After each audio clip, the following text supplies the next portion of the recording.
Selesai. Mingxi menghilang dalam sekejap. Keheningan menyelimuti gua si Guo. Ye Tianxin terkejut dan bingung. Ketika Luyo mengorbankan Wei Ming, dia mendengar pengingat yang tidak dapat dijelaskan di telinganya. Ding, disiplinkan pengkhianat Ye Tianxin, dapatkan 100 poin prestasi. Itu memang agak tidak terduga. Tidak peduli murid mana yang mendisiplinkannya, setidaknya itu menunjukkan bahwa Ye Tianxin masih memiliki nilai. Dia menggerakkan pedang tanpa nama di tangannya, memutarnya dengan cepat di telapak tangannya, lalu berhenti dan memegangnya. Alam kesadaran terkondensasi masih jauh tertinggal dalam hal kendali. Jika tingkat kultivasi Anda tidak cukup tinggi, rasanya seperti Anda membuang-buang waktu. Pedang tanpa nama itu menebas pedang lebar di rak senjata di sebelahnya. Bang! Percikan api berterbangan. Pedangnya masih utuh. Pedang tanpa nama juga bagus. Inilah yang Anda dapatkan dengan 0 keberuntungan. Itu memang sampah? Pedang kecil, tanpa nama, terbang kembali ke telapak tangannya, dan cahaya biru muda samar melewati bilah pedang tanpa nama dan menghilang dalam sekejap. Tepat saat Luyo sedang mempersiapkan diri untuk pengujian lebih lanjut, sebuah suara datang dari ruang rahasia. Guru, Pancong dari Jingming Dao ingin bertemu dengan Anda. Luyo mengepalkan telapak tangannya. Pedang tanpa nama itu lalu menghilang. Meskipun proses undiannya tidak mudah, setidaknya aku mendapatkan sesuatu. Aku belum terlalu familiar dengan pedang tanpa nama, jadi aku hanya bisa mempelajarinya selangkah demi selangkah. Lagi pula, tingkat kultivasiku masih rendah, jadi aku mungkin belum bisa mengeluarkan kekuatan sejati pedang tanpa nama. Sedangkan untuk Beiyan, aku akan mempelajarinya ketika aku punya waktu. Setelah Luyo pergi, cahaya biru redup melintas di bilah pedang di rak senjata. Lalu celah kecil muncul. Berdiri di luar, Luyo kemudian menyadari bahwa ia sudah lama tidak keluar. Di luar terlalu terang sehingga ia merasa sedikit tidak nyaman. Di istana, beberapa orang sedang menunggu. Orang tua senior. Tuan tua. Ketika keduanya melihat Luyo muncul, mereka langsung berlutut. Yuan Er kecil berlari untuk membantunya dan berkata sambil tersenyum. Tuan, ketika saya pergi ke kantor pos untuk menanyakan kabar, saya kebetulan melihat mereka berdua berlutut di luar penghalang, jadi saya membawa mereka ke sini. Tuan, Anda tidak akan menyalahkan saya, kan? Pan Zhong berlutut patuh di tanah, sesekali melirik lelaki tua di depannya. Sulit membayangkan bahwa lelaki tua yang rendah hati ini adalah Raja Iblis Gunung Jinting yang maha kuasa dan perkasa. Orang yang berlutut di sampingnya adalah Murong Hai. Murong Hai gemetar sepanjang waktu dan bahkan tidak berani mengangkat kepalanya. Nak, kau tidak membuat masalah, kan? Luyo membenturkan kepalanya. Tidak mungkin. Aku bahkan sudah menemukan banyak informasi. Kata Yuan Er kecil. Luyo mengangguk. Matanya tertuju pada dua orang di aula. Bangun dan bicara. Ya, Pan Zhong baik-baik saja, tetapi Murong Hai terhuyung ketika dia berdiri dan hampir jatuh. Kebetulan saja, Luyo sempat bertatapan mata dengan Murong Hai, dan dia pun menggigil seluruh tubuhnya, lalu berlutut lagi. Pak Tua, tolong ampuni nyawaku. Ini semua salahku karena tidak mengakui orang hebat itu. Luyo berpikir, aku tidak melakukan apapun padamu. Aku begitu baik padamu selama ini. Rasanya seperti aku membunuh seluruh keluargamu. Namun, Lu Zhou tampak tenang di permukaan. Dengan acuh tak acuh, dia berkata, Yuan Er, muridnya ada di sini. Bawa dia pergi. Murid patuh. Murong Hai tertegun. Sebelum ia sempat berkata apa-apa lagi, Xiao Yuan Er menggendongnya dan bergegas menuruni gunung seperti elang yang menangkap anak ayam. Pan Zhong diam-diam terkejut dan terus menelan ludahnya. Gelombang bergabungnya Gunung Jinting ini tampaknya agak buruk. Pan Zhong, tatapan Luyo tertuju pada Pan Zhong. Pan Zhong bergidik dan membungkuk sambil berkata, Senior tua. Luyo tidak mengatakan apa-apa, tetapi berbalik dan berjalan ke kursi dan duduk perlahan. Kau benar-benar ingin memasuki Gunung Jintingku. Tatapan mata Luyo dalam, dan nadanya tua namun agung. Celepuk, Pan Zhong berlutut dan berkata, Pan Zhong dengan sukarela bergabung dengan Gunung Jinting. Saya mohon persetujuan Anda, Senior. Luyo mengelus jenggotnya dan melirik mata Pan Zhong. Meskipun merupakan jenis angin dengan tubuh yang pahit dan dingin, namun tetap merupakan material yang baik. Setelah hening sejenak, Luyo berkata dengan tenang, "Semua orang di dunia takut padaku. Semua orang saleh di dunia ingin menyingkirkanku. Bahkan murid-murid yang kuajar ingin membunuh guru mereka dengan pisau dan mengkhianati guru serta leluhur mereka." Pan Zhong merasa gelisah setelah mendengar kata-kata ini. Saya tidak tahu apa yang ingin dilakukan oleh orang tua senior itu atau apa tujuan dari kata-katanya. Karena kau sudah memasuki Gunung Jinting, aku tentu akan melindungimu. Tapi jika suatu hari, Luyo terdiam sejenak. Pan Zhong tiba-tiba mengerti dan bersujud sambil berkata, "Jika kamu punya niat lain, kamu akan dipotong-potong."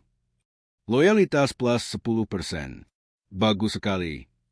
Luyo mengelus jenggotnya dan berkata, "Aku selalu menepati janjiku. Silakan berdiri." "Terima kasih, Senior." Pan Zhong berdiri dengan gugup. Pada saat inilah murid keempat Ming Xin masuk dari luar. Wajahnya secerah angin musim semi dan dia penuh energi. Melihat Pan Zhong berdiri di aula, Ming Xin mengangguk, berlutut di hadapan Luyo, dan berkata, "Guru, murid telah menembus alam kesengsaraan jiwa." Mendengar ini, Pan Zhong bahkan lebih terkejut. Mereka yang dapat mencapai level ini semuanya adalah master. Ada beberapa orang seperti dia dari Gunung Jinting saja. Bagaimana mungkin mereka tidak ditakuti? Luyo mengangguk dan berkata, "Begitu kau memasuki alam kesengsaraan jiwa, kau akan menguasai Dharmakaya Gua 100 Kesengsaraan Netherworld. Setiap kali selembar Dharmakaya terbuka, alamnya akan benar-benar berbeda. Jangan sombong. Murid akan mematuhi perintah guru." Ming Xin bersujud dengan patuh.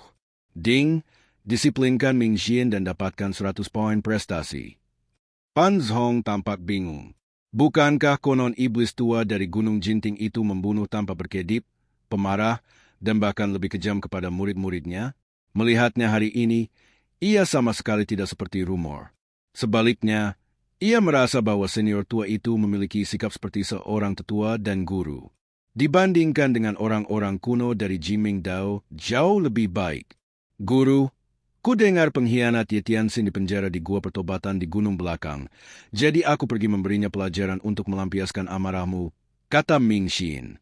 Ekspresi Luyo tenang. Ternyata hal itu dilakukan oleh saudara keempat. Namun, tidak disarankan untuk terburu-buru dalam urusan Ye Tianxin. Luyo berkata, "Biarkan dia merenungkan kesalahannya di dalam gua." Lagi pula, saudara ke-8 dan ke-5 sama-sama terlibat dalam penculikan di Chimenshan. Mendengar ini, mata Ming Xin berputar dan ia berkata, "Guru, saya baru saja memasuki alam kesengsaraan jiwa dan khawatir tidak punya tempat untuk berlatih. Bagaimana kalau saya ikat si tua 8 dan bawa dia kembali kepada Anda, Guru?" Dia tidak menyebutkan adik perempuannya yang ke-5, Zhao Yue, dan sekarang tidak seorang pun tahu kemana dia pergi. Meskipun saudara ke-8 lemah, ia memiliki nasihat dari saudara ke-7. Sekalipun ia tertangkap, nasihat itu tidak akan banyak berguna, dan itu juga akan membangkitkan kewaspadaan saudara ke-7. Setelah merenung sejenak, Luyo melambaikan tangannya dan berkata, "Abaikan dia untuk saat ini." Ming Xin terkejut, tetapi dia tetap membungkuk dan berkata, "Murid mengerti. Saya lelah, ayo pergi." "Ya." Ming Xin mengedipkan mata pada Pan Zhong yang tampak sedikit bingung di sampingnya. "Senior." Ming Xin menariknya keluar, meninggalkan pavilion surga iblis. Ming Xin tersenyum licik. "Baru di sini? Temui Tuan Si." "Tuan Si, saya suka judul ini. Baiklah, apakah kamu ingin melihat Dharmakaya Netherworld, Gua 100 Kesengsaraan milikku?" Pan Zhong. Yuan Er kecil berlari cepat menuruni gunung, seperti bayangan, berjalan menaiki gunung di udara. "Kakak senior keempat, adik perempuan, kau datang di waktu yang tepat. Lihatlah Gua 100 Kesengsaraan dan tubuh Dharma Netherworld milik kakak senior." Ming Xin merentangkan tangannya, tampak seperti hendak memukul seseorang. Xiao Yuan Er buru-buru berkata, "Saudaraku, kita lihat saja nanti." Sekelompok kultivator muncul di kaki gunung. Aku curiga ada yang ingin menyerbu Gunung Jinting lagi. Ming Xian sangat gembira mendengar ini dan berkata, "Bagus. Adik junior, aku akan turun dulu. Ini masalah kecil. Tidak perlu merepotkan guru. Aku pasti bisa membunuh mereka semua sendirian." Saudaraku, semua yang datang ke sini adalah kultivator wanita dari istana Yan Yue. Sebelum dia bisa menyelesaikan kalimatnya, Ming Xian menghilang, meninggalkan bayangan. Pan Zhong bingung dan tidak tahu apakah dia harus mengikutinya. Yuan Er kecil menghentakkan kakinya tanpa berkata-kata. Berbalik, ia melihat ekspresi Pan Zhong yang bingung dan berteriak dengan marah. "Apa yang kau lihat? Kalau kau terus melihat, aku akan menusuk matamu." "Pan Zhong? Aku tidak melihatnya." Ming Xian benar-benar frustrasi. Sepanjang perjalanan, seluruh tubuhnya dipenuhi energi, dan dia berharap bisa turun gunung secepat mungkin. Ketika Ming Xian tiba di kaki gunung dan melihat para kultivator di luar penghalang, dia tersenyum licik. Gua kegelapan 100 kesengsaraan. Bagaimanapun juga, itu adalah alam kesengsaraan jiwa. Meskipun tubuh dharmanya hanya setinggi 2 meter, auranya jelas tidak sebanding dengan seorang kultivator di alam istana ilahi. Wajah para kultivator wanita di luar penghalang berubah sedikit ketika mereka melihat tubuh Dharma. Tubuh Dharma, gua kegelapan 100 kesengsaraan. Praktisi wanita terkemuka itu mengerutkan kening. Lari? Seseorang ingin berlari. Tidak? Dharmakaya gua 100 kesengsaraan ini relatif kecil. Seharusnya dia seorang kultivator hebat di tahap awal alam kesengsaraan roh primordial. Dharmakaya Petrier, iblis tingginya lebih dari 3 meter. Ini bukan dia. Lagi pula, kita mau pergi kemana? Tepat ketika kelompok kultivator wanita ini berdiskusi dengan cemas, tubuh Dharma setinggi 2 meter telah muncul di atas mereka. Ming Xian meliriknya. Dia berkata dengan dingin, "Siapa yang berani masuk tanpa izin ke Gunung Jinting milikku?" Para petani wanita pun berlutut. Ming Xian sedikit mengernyit. Bukankah seharusnya dia memaksa mereka untuk memberinya beberapa kata, menunggu mereka menolak, lalu melancarkan jurus pamungkasnya untuk menghabisi mereka sekaligus? Kenapa dia memulai permainan dengan berlutut dan memohon ampun? Praktisi wanita terkemuka mengumpulkan keberanian untuk mengangkat kepalanya dan melirik Ming Xian yang melayang di atas. Dia tidak mengenalnya. Namun dia yakin bahwa orang ini bukanlah pendiri sekte Setang Gunung Jinting. "Kami murid istana Yan Yue. Senior, tolong bantu kami." "Senior, tolong bantu saya." Semua kultivator wanita bersujud di tanah dan berbicara serempak. Ming Xian tercengang. Ini memalukan. Setelah sekian lama, ternyata mereka bukan penjajah, tapi anak buah suster ke-6. Kultivasi adik ke-6 dihapuskan oleh guru, dan ia dipenjara di gua pertobatan. Wajar saja, istana Yan Yue pun tanpa pemimpin. 3 sekte selatan Dayan tidak ingin berselisih dengan Gunung Jinting, jadi semua kemarahan mereka akan diarahkan ke istana Yan Yue. Ming Xian melihatnya dengan saksama. Ada lebih dari 100 kultivator wanita. Semuanya berantakan, beberapa berambut acak-acakan, beberapa terluka parah, dan beberapa tidak dapat berdiri tegak. Ming Xian mendesah pelan, menyingkirkan tubuh dharmanya, dan jatuh dari udara. Adik ke-6 telah mengkhianati guru dan leluhurnya, dan telah dikurung di gunung belakang oleh guru. Logikanya, kalian semua di istana Yan Yue harus dihukum. Beraninya kalian lari ke Gunung Jinting? Apa kalian sudah bosan hidup? Tatapan mata jahat Ming Xian membuat orang-orang bergidik. Reputasi iblis Gunung Jinting bukannya tanpa dasar. "Senior, tolong bantu aku demi master istana," pinta kultivator wanita itu. Ini di luar dugaan Ming Xian. Siapapun yang dimintai bantuan, Gunung Jinting takkan bisa diraih. Apakah istana Yan Yue putus asa dan tak punya tujuan lain? Tidak membantu. Ming Xian berbalik dan melambaikan tangannya. "Itu lucu sekali. Apa hubungan hidup atau matimu denganku? Tidak mengambil tindakan terhadapmu saja sudah merupakan berkah yang luar biasa." Tepat saat dia hendak berbalik dan pergi, suara bel yang aneh terdengar dari kejauhan. "Hah?" Ming Xian sedikit mengernyit, berbalik dan menatap langit di kejauhan. Langit tampak diselimuti awan hitam, dan suara lonceng itu berasal dari awan hitam itu. Para kultivator wanita istana Yanyue begitu ketakutan hingga raut wajah mereka berubah drastis. Mereka berjuang untuk bangkit dan berlari menuju penghalang. Namun, hanya orang-orang dari Gunung Jinting yang dapat masuk dan keluar penghalang dengan bebas. Tidak peduli seberapa keras mereka mencoba menerobos masuk, penghalang itu bagaikan tembok kokoh yang menghalangi mereka semua. Ming Xian mengabaikan para kultivator wanita ini. Semua perhatian terpusat pada awan hitam itu. Intuisinya mengatakan bahwa orang yang datang itu mempunyai niat yang buruk, dan orang yang bisa bepergian dengan cara seperti itu pastilah orang penting. Orang-orang dari sekte iblis ada di sini. Itu sekte setan. Silakan, senior, izinkan kami memasuki Gunung Jinting. Aku akan menjadi budakmu sesuai perintahmu. Apakah ini kultivator wanita dari istana Yanyue yang terkenal di bawah kepemimpinan Ye Tianxin? Ming Xian hanya melirik mereka. Saya merasa sedikit kecewa. Tanpa seorang master dari alam Yuan Senji yang memimpin, sekuat apapun master yang tersisa dari alam Shinting, mereka tidak lebih dari sekadar jenderal kecil dan kepiting. Sekte Mosha? Ming Xian merasa aneh. Bukankah seharusnya 3 sekte selatan Dayan menyerang istana Yanyue? Bagaimana sekte Mosha tiba-tiba muncul? Ming Xian melirik para kultivator wanita dan merasa tidak senang saat melihat mereka gemetar. Ini sungguh keterlaluan. Apakah ada tempat di dunia yang lebih menakutkan daripada Gunung Jinting? Takut pada sekte Moshe, tetapi tidak pada Gunung Jinting? Tunggu sampai awan gelap mendekat. Ming Xian akhirnya melihat apa itu. Itu bukan awan hitam, melainkan formasi persegi para kultivator, membentuk cincin dan melindunginya, terbang bersama di udara. Mereka semua mengenakan jubah hitam. Di tengah formasi itu terdapat benda hitam besar, sebuah kereta perang naga hitam. Menarik.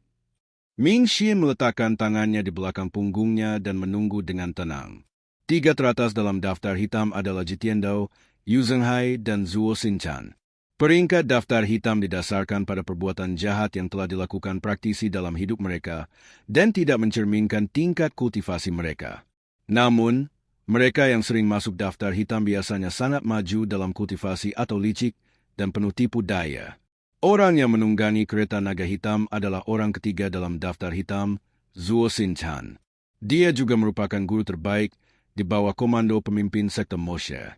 Tetapi yang membingungkan Ming Xian adalah sekte Moshe dan Gunung Jinting tidak pernah saling mengganggu. Jadi mengapa mereka menyerang istana Yanyue? Ding-aling.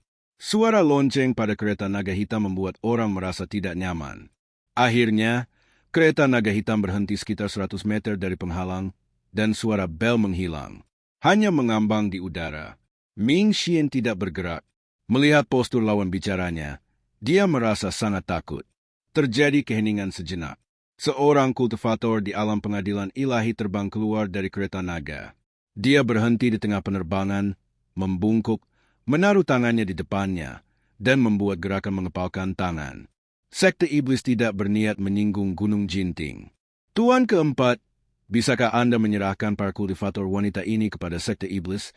Tanya kultivator berjubah hitam itu dengan sopan dan rendah hati. Ming Xian berbalik dan melirik ke arah kultivator wanita yang menggigil.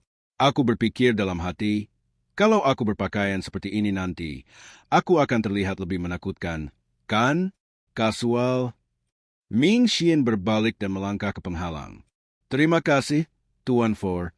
Kami akan datang ke rumah Anda untuk menyampaikan rasa terima kasih kami suatu hari nanti.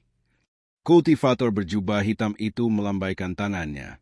Para praktisi di sekitar kereta naga hitam menerkam para praktisi wanita seperti belalang. Deal? Ming Xian keluar lagi. Tuan Si, apakah Anda punya instruksi lebih lanjut? Aku hampir lupa trik baru guru. Akhir-akhir ini guru bersikap baik kepada orang lain. Ming Xian mengangkat tangannya sedikit. Penghalang di sampingnya bergetar sesaat, dan sekelompok kultivator wanita tersandung dan jatuh satu persatu. Menyaksikan para biarawati memasuki penghalang. Para kultivator wanita mengetahui dari pria berjubah hitam bahwa pria ini adalah murid keempat Gunung Jinting, dan mereka segera berlutut untuk mengungkapkan rasa terima kasih mereka. Terima kasih Tuan Si atas penyelamatannya.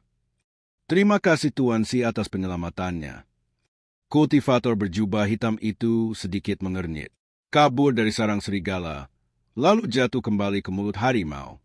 Ada apa dengan para wanita ini? Tanyanya dengan suara serak dan tidak menyenangkan. Tuan keempat, Anda mengingkari janji. Saya khawatir itu tidak baik. Ya? Pada saat yang sama, Luyo bersandar di kursinya, memegang dahinya dan tertidur. Sebuah pengingat terdengar di samping telingaku.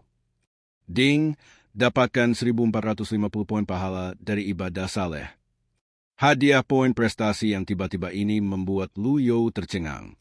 Bersujud dengan khusyuk, mungkinkah semua penjahat ini melakukan perbuatan baik? Tepat saat aku tengah memikirkannya, Xiao Yuaner berlari masuk dari luar. Tuan, saudara keempat membunuh seseorang.